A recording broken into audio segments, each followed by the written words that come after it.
Hey guys, welcome back. Um, this war was kind of unexpected because, as you could see, we're going against DSVG, and I was recently in DSVG.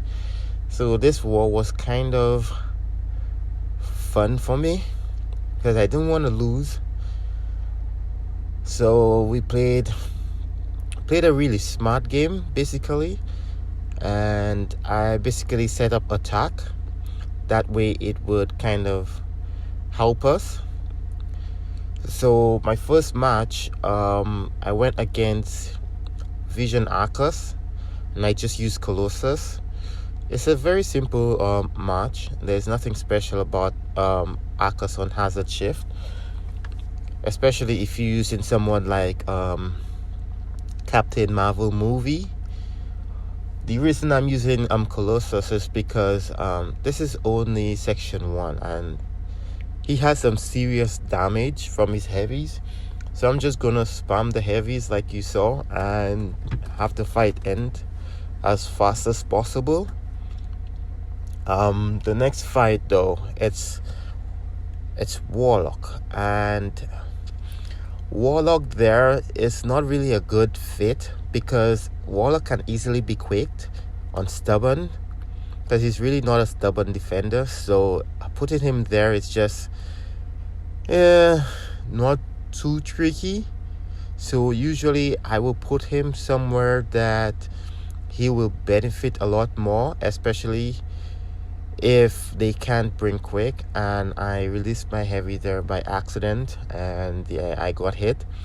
I think that was the only sleep up I had with quick for the entire war. So as you could see, it's almost 30 seconds and he's down, completely down.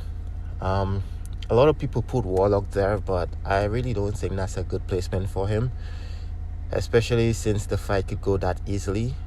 So the next fight I'm going to take, I think, yes, we were going to use magic on TRex, but what happened was the guy with magic was asleep because of the different time zones. As you can see, they did put the pre-fight on TRex, which was not really needed with Quake, because basically I'm not going to Dex, I'm only going to Quake and parry. That's why Quake is actually very good. Even if you do not know how to use her, you could use her in places like this where you could just Quake and parry. TRex would not be gaining power, and the fight would... It wasn't an easy fight, I would say, because as you could see, I'm missing some parries, and then I have to go back with the heavies and try to get the parries in. And then what a lot of people don't tell you is that quick auto evade, it happens at a specific time. So when it does happen, the problem is you think you're helping if you hold heavy, but it's not really helping. What you really have to do is hold block. So I will show you that every 8 aftershock, she automatically evades. Now you do not want to hold heavy or use your heavy while she does that. Around every 7-8 aftershocks, she will evade. She will evade. So during that time, you want to hold block. You do not want to hold heavy. And in this fight, you do not want to Dex. So I lost quite a bit of health, especially taking all that block damage. And I lost a little bit from the start of the fight, but it wasn't a big deal. Something I could handle as long as it's a solo. The next fight, I was back up basically for section 2 because we had a mix-up. So basically it's Tiger on encroaching stun, and you're wondering why I'm using Colossus because, like I explained before, his damage output.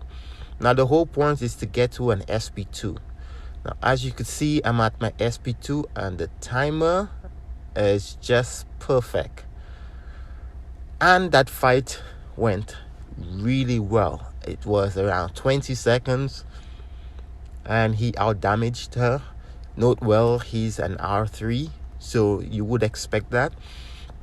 Now the way I set it up, every single lane had a attacker, a counter, basically for their path, that if anything do happen, they do have another backup that they can use rather than relying on one champ. So we could revive and go back in. There was always another counter, and this war was already lost because the other battle groups were not doing well.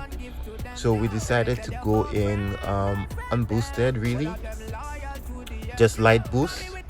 So I'm using Colossus on the Elsa because obviously he's a mutant and I might as well do as much damage. And the problem here that I have was Hood Locker, so I basically had to parry heavy and then dex back. Reason I dex back is because after you dex, she will come forward for an attack, a medium attack.